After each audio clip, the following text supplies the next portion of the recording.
This is CGTN, China Global Television Network.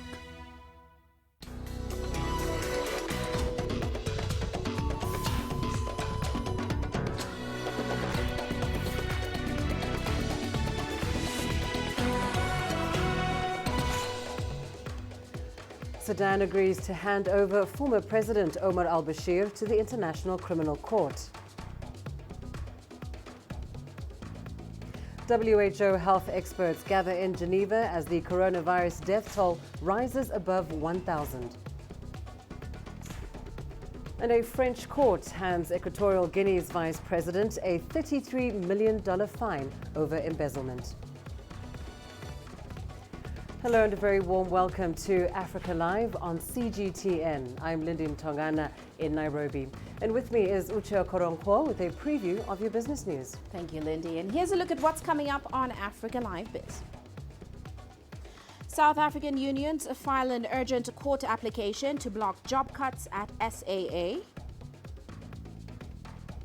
And Somalia establishes a new petroleum law, a first in decades. Of course, all that coming up within the program. For now, back to you, Lindy. Thanks, Uche. Well, we start with some major news coming out of Sudan. The country's leaders have agreed to hand over former longtime President Omar al-Bashir to the International Criminal Court. Now, this emerged during peace talks between Sudan's government and rebel groups from the Darfur region. This according to a top Sudanese official. Bashir was overthrown by the military last year amid a public uprising. He is wanted by the ICC for crimes against humanity and war crimes in connection to the Darfur conflict, which left at least 300,000 people dead. Since his ouster nearly a year ago, he has been in custody in Sudan's capital, Khartoum, on charges including corruption. He was convicted in December and sentenced to 2 years in a social reform facility for corruption. And now let's turn to the latest on our coronavirus coverage. The total number of confirmed cases in China has now surpassed 42,000. The death toll stands at 1,017, while more than 4,000 people have recovered. More than half of the confirmed cases and most of the deaths are coming from Hubei province, where the epidemic began. Newly confirmed cases outside Hubei have dropped for 7 straight days by more than half. Guangdong, Zhejiang and Henan provinces are the most affected areas outside Hubei, with each reporting more than 1,000 cases. Beijing has reported more than 340 cases and Shanghai over 300. The virus has spread to 24 countries with nearly 400 confirmed cases. Well, there has been growing concern over speculation and misinformation regarding the novel coronavirus as healthcare officials rush to deliver answers. One such figure is Chinese respiratory expert Zhong Nanshan, who has shared some of his insights into the outbreak's trends. Chuck Tinte tells us more. When will the outbreak peak? This has been a pressing question as the battle against the coronavirus epidemic carries on. SARS expert Zhong Nanshan has been at the helm of Chinese team investigating the outbreak. The development of the epidemic shows that new cases are emerging slower than before. Based on our model, in the southern part of China, the outbreak could peak anytime from mid-February to the end of the month. A period of plateau is also possible. And with regards to back-to-work activities, will this lead to another higher peak? I don't think it will. However, despite the optimism, Zhong does not disregard the challenges. We've been experiencing some difficulty treating those in critical condition. As far as we know, the 2019 novel coronavirus is not exactly the same as the one that causes SARS. We've been testing several types of drugs. Our priorities are first, to be able to kill the virus itself, and second, to alleviate symptoms. We are still facing great challenges, but the fatality rate of this new coronavirus is comparatively lower than that of SARS and of MERS. Officials have reported central China's Hubei province with the highest number of fatalities amid the outbreak, and expectedly so being ground zero of the epidemic. Zhong has been leading a high-level expert group to tackle the problem there. Now, our most important work in Wuhan city is to prevent human-to-human transmission and stop the spread of the virus. More than 10,000 medical workers are coming to Wuhan to help, and the shortage of medical supplies is being relieved. With the completion of Huoshinshan and Leishanshan Hospital and several other makeshift hospitals, we are now able to treat patients at different stages in isolation. Zhong said the turning point highly depends on prevention and control efforts across the country. He says he expects to see a slowdown after the holiday season. Chuck Tinte, CGTN. Now, China's National Health Commission says 16 provinces are providing support to cities in the hardest hit province of Hubei. Huanggang is a city close to the provincial capital of Wuhan, the epicenter of the outbreak. And local officials say that the situation in Huanggang is still severe. It faces a shortage of masks, protective suits, goggles and medicines. The city has confirmed 2,332 cases, and over 2,000 of these are being treated in designated hospitals. They add that 13,000 people with a fever have been diagnosed after thorough screenings. The number of fever clinics, designated hospitals, doctors and nurses have been significantly increased. The city has also stepped up sterilization efforts and asked medical companies to ramp up production of supplies. City authorities are also stepping up education campaigns on preventative measures in rural areas. Well, the World Health Organization is bringing together over 300 experts to fast-track promising tests, drugs and vaccines to help slow the outbreak of the coronavirus. The scientists are expected to dial in remotely to the two-day meeting in Geneva. We hope that one of the outcomes of this meeting will be an agreed roadmap for research around which researchers and donors will align. The bottom line is solidarity, solidarity, solidarity. This is especially true in relation to sharing of samples and sequences. Now, over the past few days, politicians and experts from many countries have lauded China's efficient and transparent handling of the coronavirus epidemic. Here's what one academic in Madagascar had to say. At the beginning, China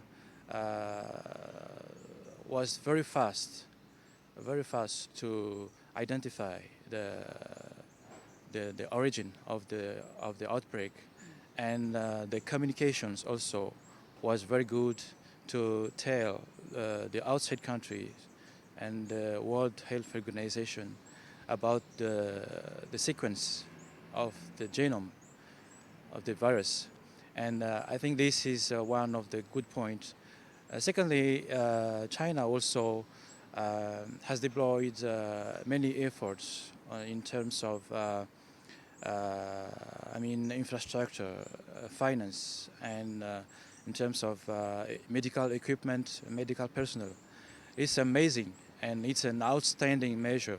I think we should be proud about it. The whole world should be grateful to China for this measure to contain the virus, because if it was not contained, the whole world would suffer from how to handle and how to control, how to prevent from this virus. But now we can be proud, we can be grateful to China for this very good measure and drastic measure, even by sacrificing China's economy to prevent and to contain the virus. Meanwhile, in Somalia, Chinese and Somali authorities have jointly expressed confidence in China's ability to overcome the coronavirus. From Mogadishu, CGTN's Abdulaziz Bilo has more. China's ambassador to Somalia, Xinjiang, says his country has initiated several mechanisms to counter the spread of the novel coronavirus. The top Chinese diplomat to Somalia made the comments at a press briefing held in the country's capital, Mogadishu, that was attended by local and international media. A nationwide mechanism has been put in place, and decisive measures have been taken to contain and mitigate epidemic in the science-based, coordinated and targeted manner. We have confidence, capacity and determination to defeat the epidemic Hundreds of Somali students, mainly on Chinese government scholarship, reside in Wuhan, the epicenter of the coronavirus. China says it continues to provide relevant support, including a hotline number to foreign embassies and international students, a move highly welcomed by the Somali government. We commend China for supporting them on these challenging times. They're all well, none of them has been infected with the virus. Of course, they have the general concerns of being in a quarantine area, has its own challenges, but otherwise their health is well. And they're most of them are qualified doctors who are doing their specialization, half of them, and the other half are mainly students. So they, as much as we know so far, and we communicate with them daily, they're all doing well, and they're all mainly supporting China to combat this this challenge that they face today. The coronavirus spreading through China and beyond has not yet been confirmed in Africa. Health workers and many African governments say they are not ready to cope with the outbreak. They, however, praise China for containing the spread of the virus. Somalia has expressed solidarity with China as it battles the novel coronavirus. The Ministry of Foreign Affairs says that it remains confident China will overcome this epidemic. Our message to China is stay strong. They will prevail. They have the right leadership and the competence to come against this. And I think it's a test, and I'm sure China will succeed. Somalia stands solidarity with China because China stood with Somalia for a very long time. And during our civil war and all the challenges Somalia faced, Somali embassy to China has never closed. So China's brotherly support to Somalia is great, and today we stand here to show solidarity with them. Trade between China and Somalia hasn't been affected yet. The country relies mostly on imports from China. And as it struggles to create a vaccine for the virus, the message from Somalia is clear. Stay strong, China. You will overcome this epidemic. Abdulaziz Bilo, CGTN, Mogadishu, Somalia.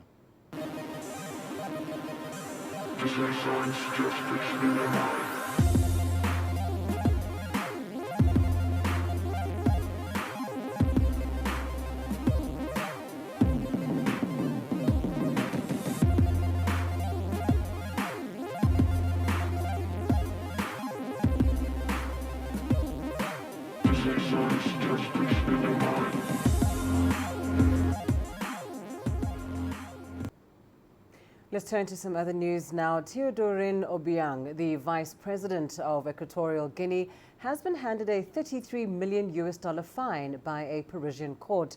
Obiang is also the son of the country's long-serving leader and was found guilty for embezzling public funds. The court gave Obiang a suspended jail term and ordered the confiscation of his assets. The 50-year-old Obiang challenged his 2017 conviction, but the appeals court gave him an even heavier sentence. Let's get you more on this now from our reporter, Jessica King. She joins us live from Paris.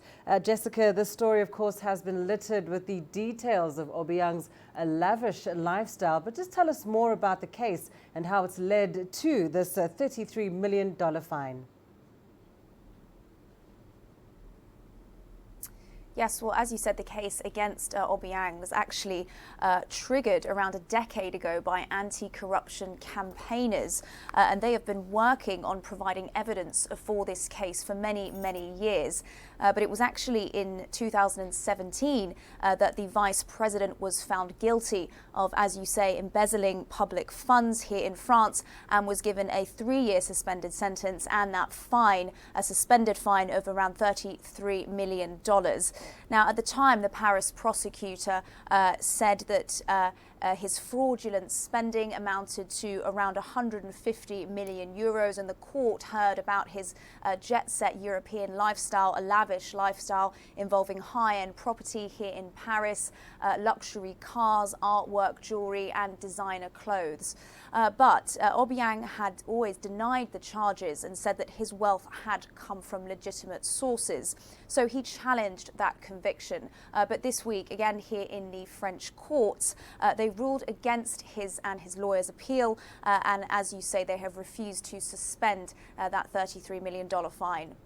Jessica, how have Obiang and his lawyers reacted to the court's decision? Might they challenge this decision as well?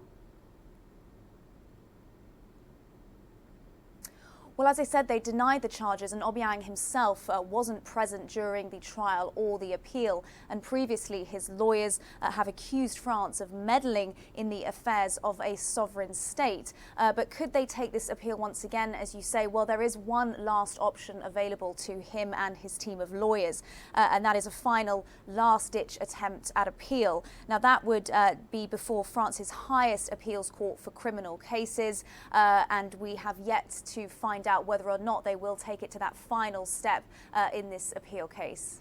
And Jessica, there were previously reports that a lot of Obiang's property had already been confiscated. How is this likely to affect his ability to pay this $33 million fine?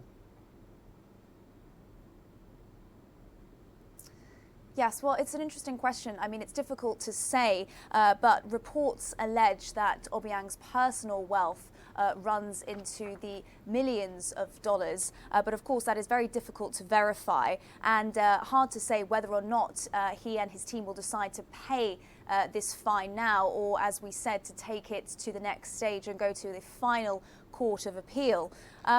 So we don't know at the moment, but the Vice President himself is, it's fair to say, no stranger to authorities.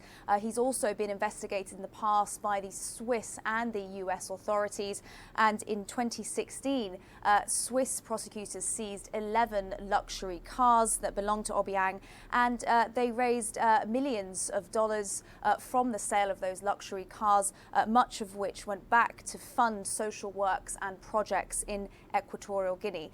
So it will be interesting to see where this case goes from here, and many campaigners and many people interested in this case will be watching to see whether they do take this to the next step. Indeed, indeed. Thank you so much, Jessica King, joining us there live from Paris. You are watching Africa Live. More news coming up after this short break. The volcanic island of Réunion, rising over 300 meters from the ocean, is a hiker's paradise. Patrice Zulm is a local hiking guide who accompanies clients to remote parts of the island. His destinations include the Mafat volcanic circle, named after a leader of the so-called Moron, or escaped slaves. Réunion is increasingly threatened by overdevelopment, increased tourism, and overpopulation. Patrice is passionate about preserving the natural heritage of the island and strives to share the importance of this with others.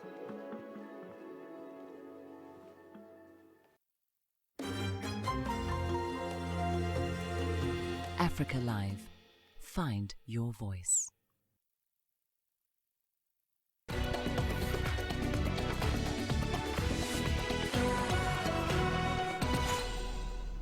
We start in Iran now, where people have taken to the streets across the country to mark the anniversary of the 1979 Islamic Revolution that ended the monarchical rule of the Pahlavi dynasty. State media says the rallies took place in more than 5,000 cities, towns and districts. The anniversary comes amid heightened tensions with the U.S., caused by Washington's assassination of Iranian General Qasem Soleimani in early January.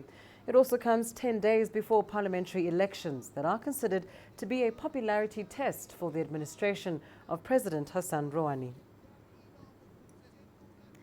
Egyptian President Abdel Fattah al-Sisi has promised to host an African counter-terrorism meeting to address insecurity in the Sahel region. Al-Sisi made the remarks at the just-concluded African Union summit. Cairo also introduced an initiative to form a joint African counter-terrorism force. To actualize the proposal, Egypt on Tuesday hosted a meeting between chiefs of staff from Sahel countries that belong to the G5 regional task force. Let's get more on this meeting from CGTN correspondent Adel Al-Makhraoui. He joins us live now from Cairo. Adel, to begin with, what more do we know about this meeting in Egypt on security in the Sahel? Egypt is trying to have a leading role in terms of coordinating regional efforts in counter-terrorism. The Sahel G5 region, or the Sahel G5 coalition, it's basically 5 countries made out of Mauritania, made out of Burkina Faso, Chad, Niger, and Mali. And Egypt is hosting them as they stretch across the African continent from east to west. There's a line of common threat. Extremism, or basically terrorism, is represented in extremist Islamic groups like Boko Haram, ISIL, al-Shabaab, etc. And it's stretched across the region. Basically, Egypt wants to make a platform through which these countries, together with Egypt, they can share experience, they can plan together how to counter terrorism within the same efforts and the same strategies, so that they can simultaneously, at the same time, try to cut down the sources of financial supplies, militant travel and recruitment, and as well as arms trade within these region in general. And that's why Egypt believes that hosting these 5 countries with them is quite essential for the continent's fight against terrorism. Well, as you mentioned, the Sahel G5 Joint Force has been in operation now since 2014. But what's the general sense of its ability, or at least its success, in containing militancy in the region? Lindy, if you look at the actual progress on the ground, there hasn't been much done. Basically, the main challenge is the rise of insurgency in Libya that has been keeping the base, the fuel, giving such extremist groups a wide space of land for training and an opportunity for militant recruitment that's beside cross-border smuggling of humans or militants in general. And Libya, with its position, just the southern part of Libya just feeds into the Sahel and Sahara area and sub-Saharan area in general, which makes it quite hard for any country to maintain control over terrorism, especially when Libya is tremendously fueling in and enabling militants to have a stronghold. What Egypt is proposing is that it can, first of all, give training, and this is an initiative that Egypt has presented to the G5 Sahel region talks that was held here in Egypt, where the military chief of staff were here together to discuss how together they can fight terrorism. Egypt is offering military training to share its experience in militant insurgency, which stretches for decades back and has been quite evidential since 2013 as the fight against terrorism continues and militant insurgency takes a huge becomes a huge challenge to the country in North Sinai and the rest of the country. Also, during the weekend, during the AU summit, President Abdel Fattah Sisi has also presented another Egyptian initiative. He has called for a summit, an African summit for counter-terrorism, through which Egypt is hoping to push the idea of having joint African counter-terrorism forces. And Egypt strongly believe that the African region together, if they can work and introduce such forces, they can together cut down the sources of terrorism, to fight it down. And with the economic development plans for the Sahel countries, Egypt and the rest of the African continent, they can easily curb the recruitment process that is usually made out of financial abuse or poverty, that makes joining such terrorist groups quite attractive to few Africans. Well, Adel Al-Mahraoui, thank you so much for that. Joining us there live from Cairo. Well, on that note, let's turn now to the latest on the Libyan conflict. The first round of talks between the warring parties has ended without reaching an agreement on a ceasefire. The UN says military representatives from the warring Libyan factions are set to meet again next week to resume these talks. Now, following that update, the US Embassy in Tripoli has warned about a possible escalation in fighting. Here's more from CGTN's Adel Al-Mahraoui. Talks between Libyans are going nowhere. 5 days of indirect negotiations between military representatives in Geneva failed to reach terms for a lasting ceasefire. There was hope among the Europeans, and maybe the Americans were hoping that the truce would turn into a ceasefire, but the flow of arms and militants has continued. That is raising concerns that another civil war might be coming soon. The U.S. Embassy in Tripoli has warned of imminent attacks, while the Arab League and the AU say they'll exert all efforts to support the truce. There is a vigorous war going on. Breaches are numerous, and there is even usage of air force. Breaches to a truce usually mean minor clashes with guns and light power, but we are noticing immense usage of all kinds of arms. Moreover, it's not only around Tripoli, but in all axes of fighting. The 5+5 Joint Military Commission is one of 3 tracks the UN has initiated following the Berlin Conference. It aims to put those responsible for the fighting in dialogue. So far, they've refused to sit on the same table. The truce brokered by Turkey and Russia has not stopped the fighting. It has only tuned it down. And while the world sees an opportunity to build peace on it, the warring parties in Libya appear to be using it to bring in more arms and fighters. Adel Mahroui, CGTN, Cairo. And to some sad news now. Joseph Shabalala, the founder of South Africa's multi-Grammy award-winning music group Ladysmith Black Mambazo, has died at the age of 78. Shabalala died at a hospital in the country's capital, Pretoria. His leadership of the choral group, founded in 1964, propelled them to global fame and saw them collaborate with Paul Simon on the Graceland album, among others. Shabalala retired from Ladysmith Black Mambazo in 2014, but made occasional appearances at their performances. He had been hospitalized several times since 2017.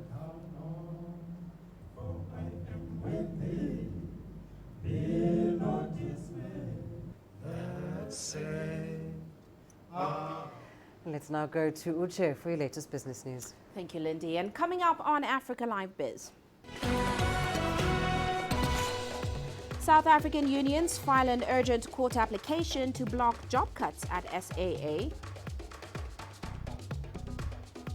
And Somalia establishes a new petroleum law, a first in decades. Africa is the nexus of enterprise, and global business will tell you why it matters. From the mega investment projects to multi-billion-dollar mergers and acquisitions. Africa today collects, just in terms of revenues from taxes alone, $545 billion a year. If you take 10% of that and you devote it to the energy sector, problem solved. All this on Global Business, weekdays at this time on CGTN.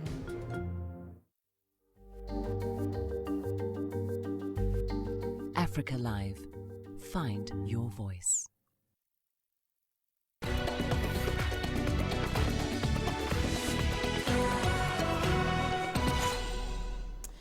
And workers' unions at South African Airways have approached the courts to halt any steps towards retrenchment of employees at the airline. Now, late last year, SAA entered a form of bankruptcy protection after several years of operational losses and, of course, government bailouts.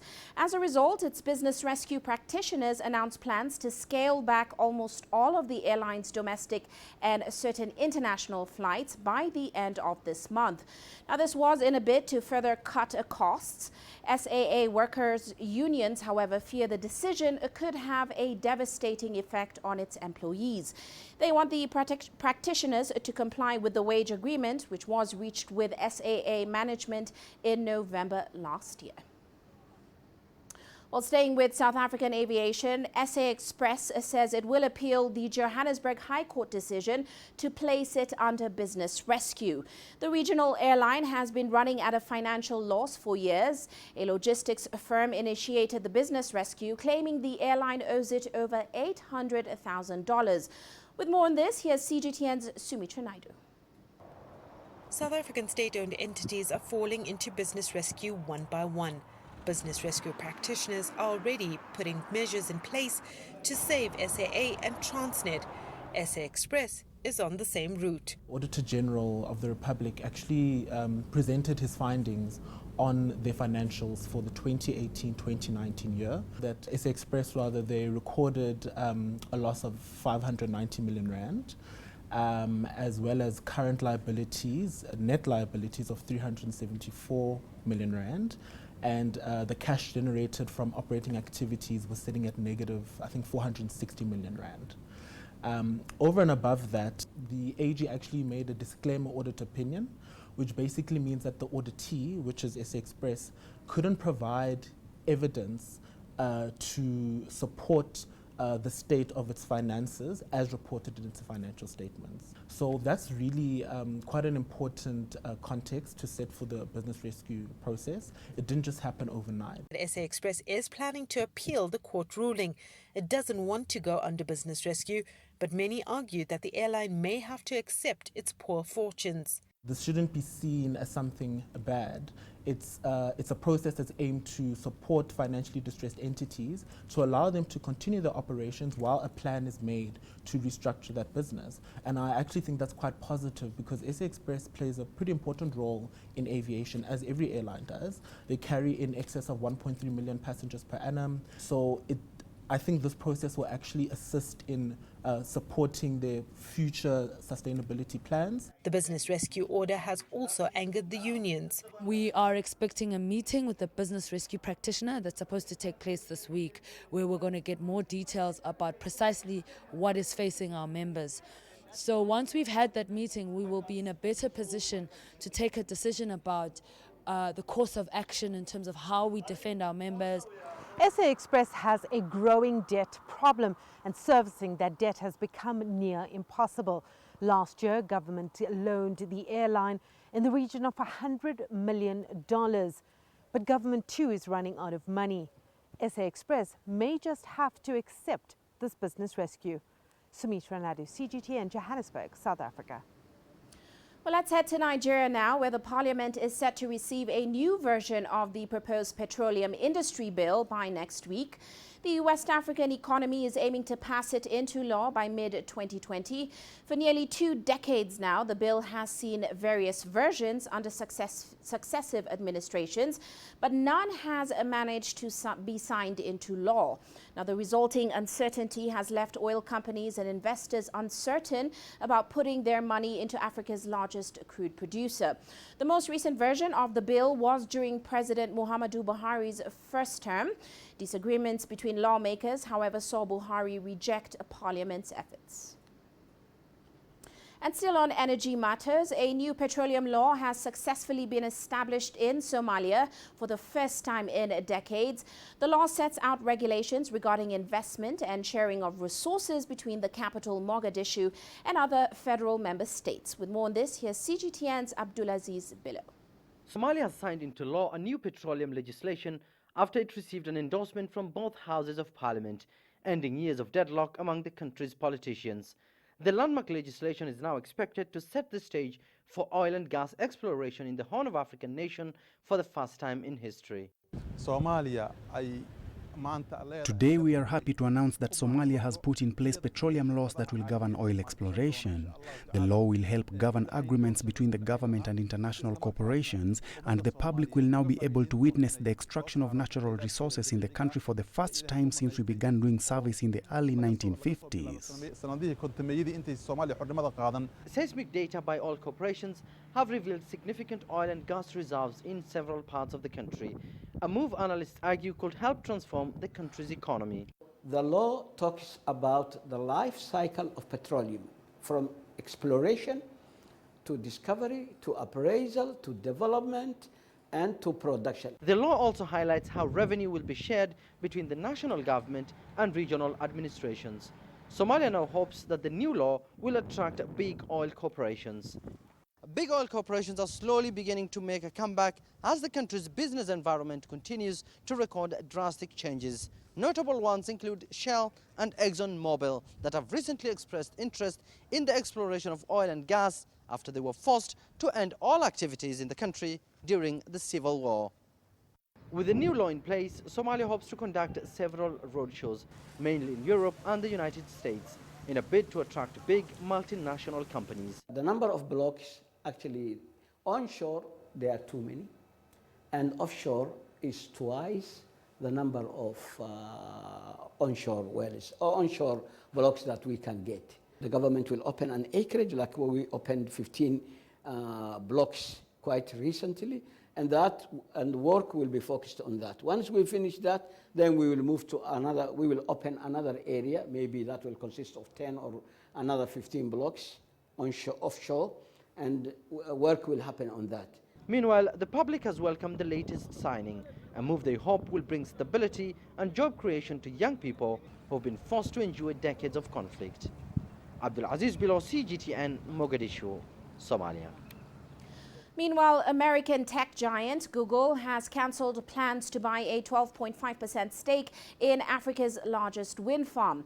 The 310-megawatt Lake Turkana wind farm in Kenya was initially set for completion in 2017.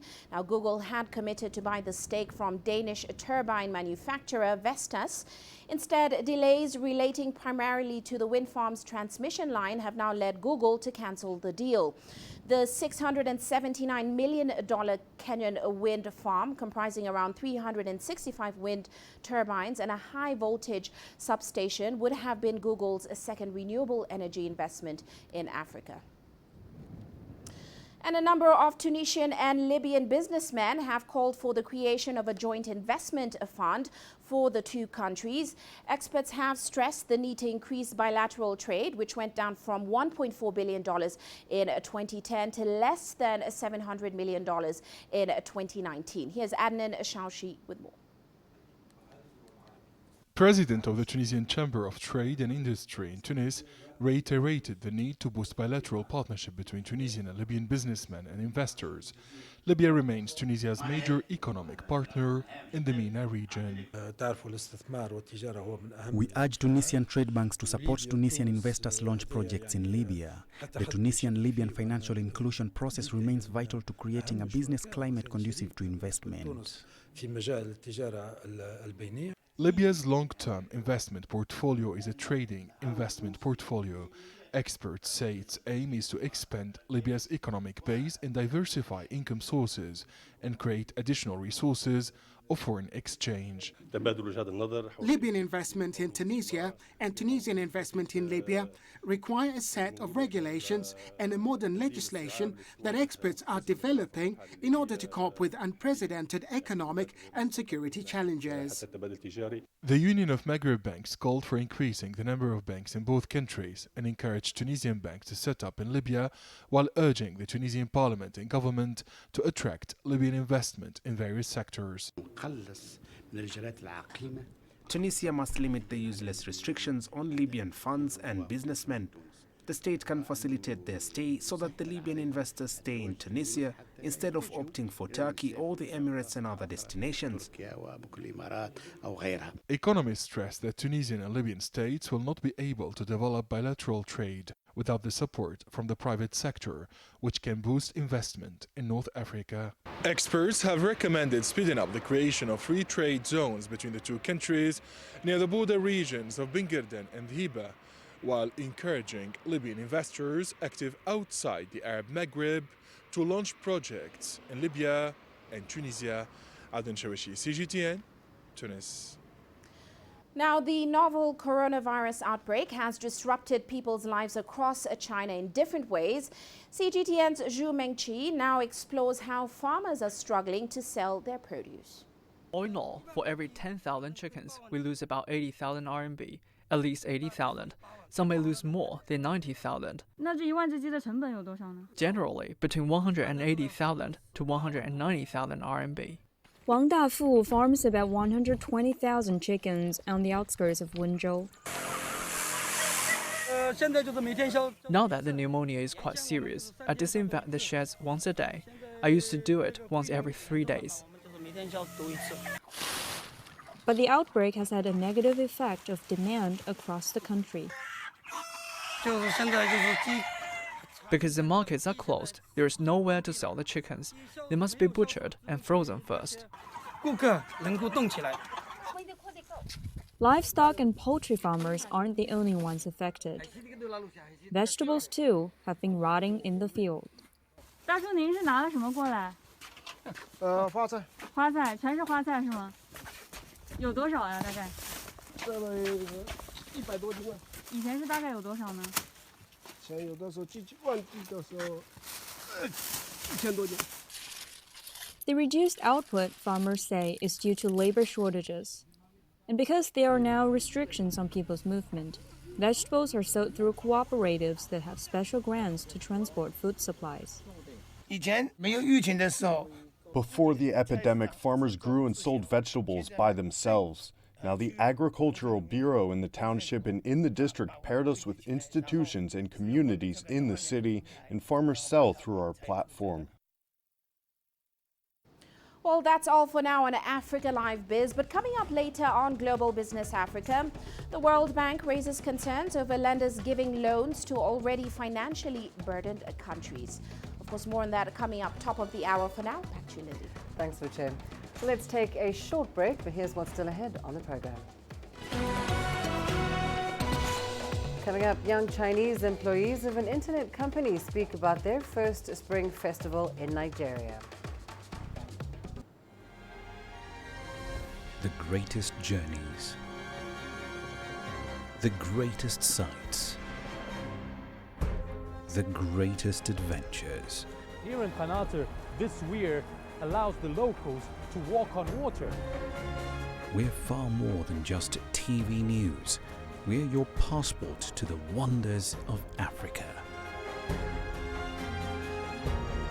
To bring you stories of struggle, survival and hope.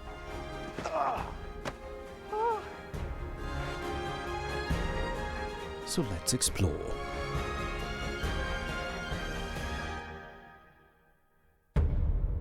CGTN. See the difference.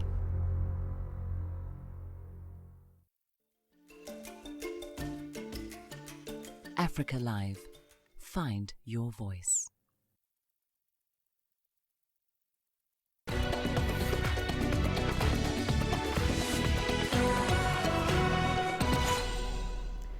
With continuous improvements of the internet in Africa, Chinese internet companies are beginning to explore the continent. A group of young Chinese employees from a company called OPE have for the first time spent this year's Spring Festival in Africa, specifically Nigeria. One of them, Shen Xiaoyan, says she looks forward to the new year and believes that the internet will bring more change to Africa. Let's take a look. This is the Ikeja area of Lagos, Nigeria, where the emerging Chinese internet company OPE is located. OPE was established in Lagos in 2019. Its business has developed rapidly, leading to the employment of more Chinese and local Nigerian employees this past year. Chen Xiaoyang came here from China in October 2019 and is responsible for marketing. And on the 29th day of the lunar month, it was business as usual for Xiaoyan and her local colleagues, despite it being the day before the New Year's Eve. Today is also our weekly meeting. After the meeting, everyone told me Happy New Year. In fact, our New Year atmosphere is still very strong. Our thoughts are in our motherland. Homesickness is transformed into a passion for work. After more than 3 months, Xiaoyan has gradually adapted to the working environment in Nigeria. Her marketing department often needs to cooperate with Nigerian employees.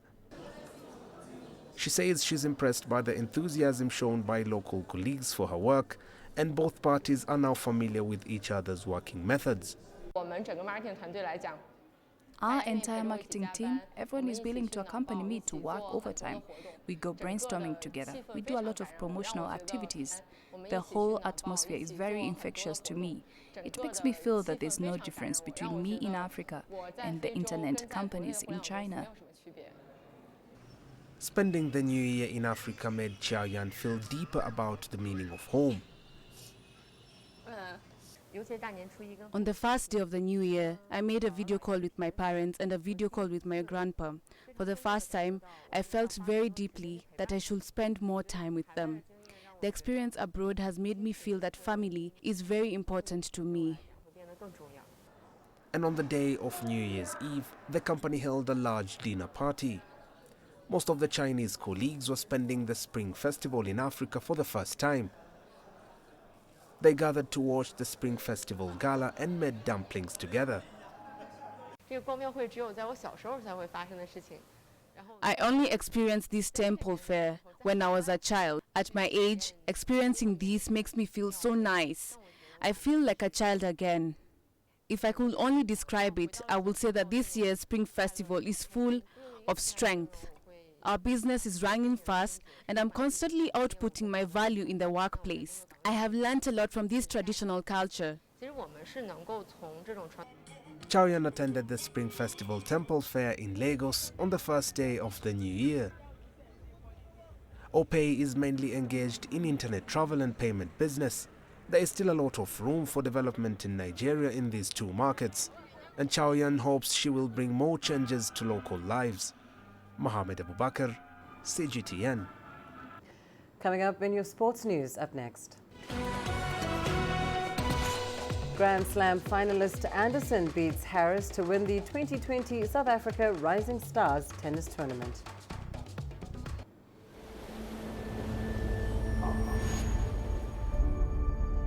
How would you create your legend?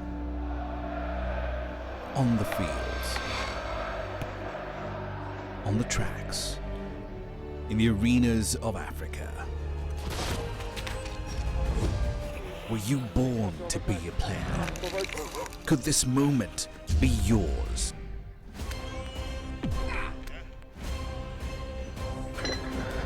Sports Scene.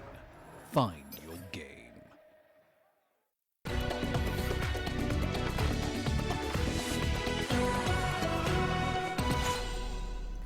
Right, we start your sports with some tennis news.